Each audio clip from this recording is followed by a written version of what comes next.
Panorama group, जो सोचता है वो करता है। आपके अपने सपनों का आशियाना। नमस्कार, आप देख रहे हैं सिटी पोस्ट लाइव। मैं हूं आपके साथ वैष्णवी। कई सालों से बिहार में शराबबंदी है। विपक्ष तो सवाल उठाता ही है, लेकिन केंद्रीय मंत्री जीतन राम मांझी भी समय दर समय मतलब टाइम टू टाइम ये सारी बातें कहते रहते हैं कि बिहार में शराबबंदी किस तरीके से विफल है और कौन सी शराब पीनी जो है वो फायदेमंद रहेगी।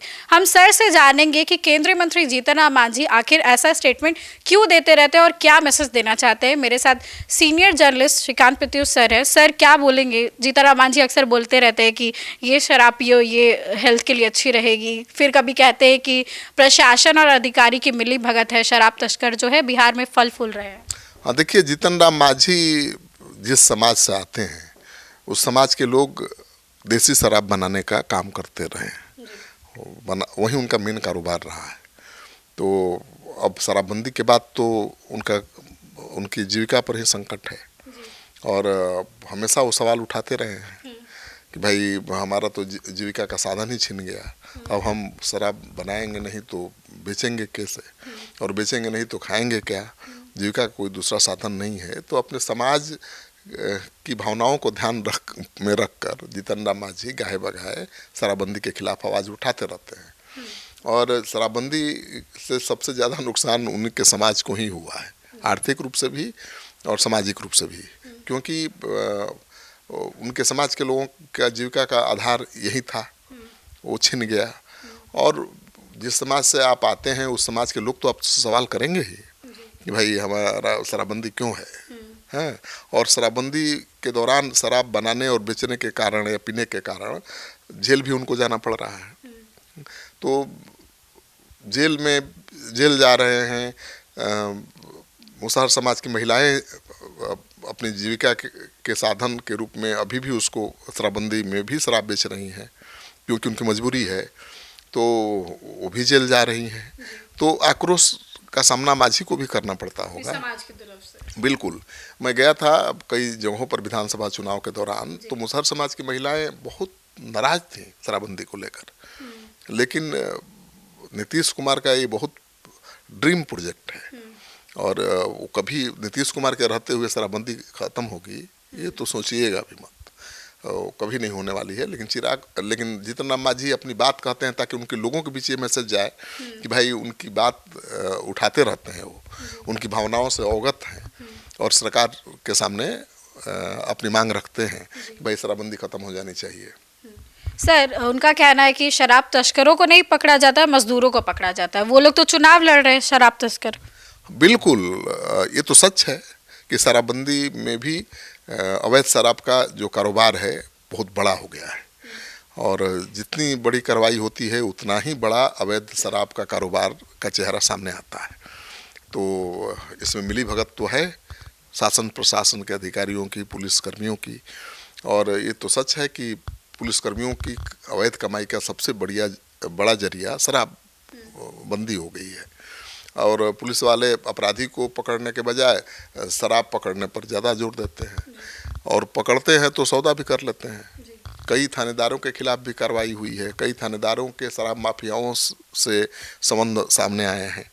तो ये तो साबित करता है कि भाई नेक्सस है शराब माफियाओं के साथ पुलिसकर्मियों की, और जिसके पास पैसा होगा वही चुनाव लड़ेगा और जो अवैध शराब का कारोबार करेगा उसी के पास पैसा होगा। क्योंकि ये अनुभव बता रहा है कि शराबबंदी में शराब के कारोबार करने वाले, अवैध कारोबार करने वाले बहुत तेज़ी से आगे बढ़े हैं, बहुत पैसा कमाया है और स्थानीय थाने पर तो उनकी चलती रहती ही है, अपने समाज में भी उनका प्रभाव बढ़ रहा है और वो राजनीति में भी आ रहे हैं। तो मांझी की मांग नाजायज़ नहीं है, लेकिन मांग ऐसी है जो पूरी नहीं होने वाली है, क्योंकि नीतीश कुमार का तो ये ड्रीम प्रोजेक्ट है शराबबंदी। महिलाओं की मांग को ध्यान में रखते हुए उन्होंने ये फैसला लिया था, क्योंकि नीतीश कुमार की जब सरकार आई थी तभी शराब का कारोबार बढ़ा था बिहार में, भी जान लीजिए। पहले तो कुछ जगहों पर ही शराब खरीदी जा सकती थी, बेची जा सकती थी, लेकिन नीतीश सरकार में खूब लाइसेंस बांटा गया शराब की दुकानों का और गांव-गांव में शराब की दुकानें खुल गई थी और उसको लेकर भी काफ़ी निशाने पर आए थे वो। और जब महिलाओं से मिले, महिलाओं ने अपनी मांग रखी शराबबंदी की, तो उन्होंने फैसला अचानक लिया और शराबबंदी लागू कर दी, तो उसका बहुत फायदा भी उनको मिला है। अब शराबबंदी के खिलाफ जो बोलता है उसका क्या असर होता है विधानसभा के चुनाव में आपने देख लिया है। सर, कई लोगों का कहना है कि चुनावी फायदा तो है लेकिन इससे आर्थिक नुकसान बहुत ज्यादा है। तो महिलाओं को आर्थिक नुकसान से क्या लेना देना है? सरकार के खजाने में 20,000 करोड़ ज़्यादा आ जाएगा, उसकी चिंता क्यों करेंगी वो? उनको तो ये चिंता है कि उनका पति फिर से दारू पीकर घर में आके मारपीट करेगा, और जैसा हो वो तस्वीर उनके सामने आ जाती होगी ना कि अरे भाई शराबबंदी खत्म होगी तो रोज़ मारपीट, रोज़ बवाल घर में होगा। क्योंकि अभी पति अगर शराब पीता भी है तो छुप कर पीता है, और घर में डर से बवाल नहीं करता है कि बात बाहर जाएगी तो जेल जाना पड़ेगा। तो कम से कम वो जो पारिवारिक फैमिली हिंसा, घरेलू हिंसा होती थी शराब के कारण, वो अब नहीं हो रही है। तो महिलाओं ने, देखिए प्रशांत किशोर का कितना क्रेज बढ़ा हुआ था, ग्राफ बढ़ा हुआ था, लेकिन प्रशांत किशोर ने एक बड़ी भूल की ऐसा माना जा रहा है शराबबंदी खत्म करने की।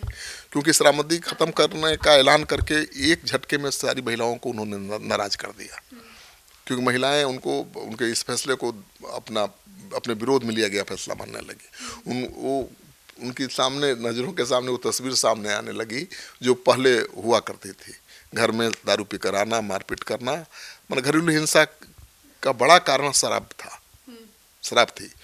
तो शराबबंदी लागू करके नीतीश कुमार ने महिलाओं को बहुत राहत दी है, और उसके खिलाफ जो बोलेगा उसका चुनाव में यही असर होगा। वो महिलाओं को ये मतलब नहीं है कि 20,000 करोड़ रुपया आपके खजाने में आ जाएगा। महिलाओं को की प्राथमिकता अपनी सुरक्षा है, हाँ, अपना जीवन है, और वही किया महिलाओं ने। तो नीतीश कुमार का ये स्टेप काफ़ी सही रहा। आपको बता दें कि कई सालों से जो शराबबंदी है से कई ज़्यादा राज्य में जो खबरें आ रही थी घरेलू हिंसा की, मारपीट की, वो सभी अब बंद हो रही है, धीरे धीरे कमी आ चुकी है, और जो भी पकड़ाता है उसे जेल तो जाना ही पड़ता है। नीतीश कुमार का ये हिस्टोरिकल स्टेप जिसे आगे भी याद रखा जाएगा। हालांकि जीतन राम मांझी जो सवाल उठाते रहते हैं वो कहीं ना कहीं अपनी समाज की बातें सामने रखते हैं। आपकी क्या राय है शराबबंदी को लेकर के? कॉमेंट सेक्शन में ज़रूर शेयर करें, और आगे की अपडेट्स के लिए देखते रहे सिटी पोस्ट लाइव।